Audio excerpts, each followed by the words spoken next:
The star of the English national team and Real Madrid, Jude Bellingham, should have been sent off in yesterday's match between England and Ghana. Guys, I'm here in Boston, Massachusetts, in the United States, where this game took place, one of the most boring matches of the World Cup so far, 0-0 with few chances, and Harry Kane even missed an easy goal at the end. But the topic that's really dominating the conversations here is this, right? It's the fact that Jude Bellingham wasn't sent off during the match. Jude Bellingham, who at a certain moment in the game was caught by the TV cameras making that classic gesture, covering his mouth with his hands to communicate with the opponent, right, during an interaction with a Ghana player. And then everyone thought that VAR would call, right, that Bellingham could end up being sent off from the match, but the decision on the field was to let him stay. This ended up surprising a lot of people, because 4 days ago, in the match between Paraguay and Turkey, the Paraguayan player Almiron was sent off for making exactly the same gesture. And then, of course, this difference in the referee's attitude ended up opening the door for questions, right? What if Almiron were Bellingham, right? Bellingham, from a top shelf here, is perhaps one of the biggest attractions for the audience in this World Cup. Would he have been sent off too?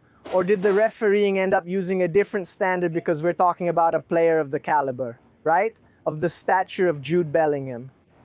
Just to get ahead of myself, this is my opinion, okay folks? This isn't information. Now it's opinion, just opening a quick parenthesis here. I think Bellingham should have been sent off by the referee in yesterday's match because this could end up setting a dangerous precedent. As I said, that's just my opinion. Before I go on, let me know your thoughts in the comments. Do you think Bellingham really deserved to be sent off? Or would that have been too much from the referee? While you're at it, share the video and subscribe to our channel.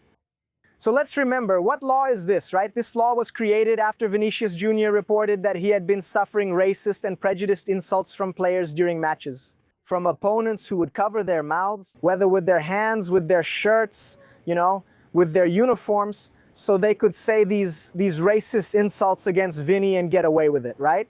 So FIFA decided that starting from this World Cup, this gesture would be punished with a red card, and that's what happened with the Paraguayan player Almiron.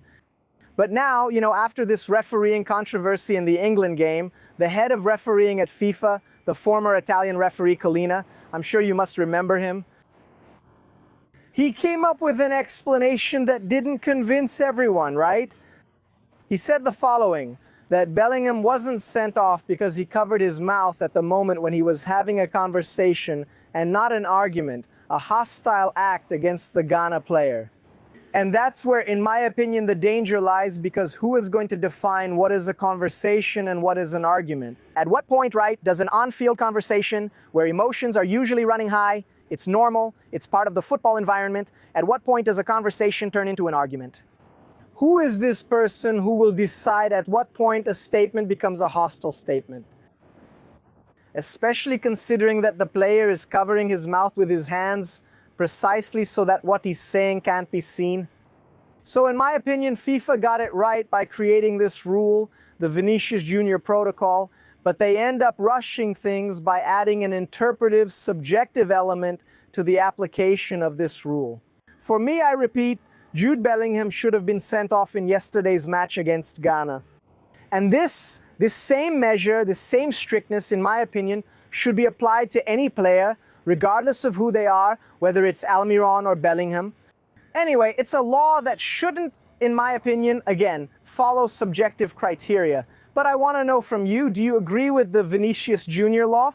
Do you agree with me that it's a law that should be strictly followed, right, without interpretations? Or do you think, right, there are also people who consider this, that on the other hand, being too strict in applying the Vinicius Jr. law ends up restricting the player's right to express himself as he wants on the field, right?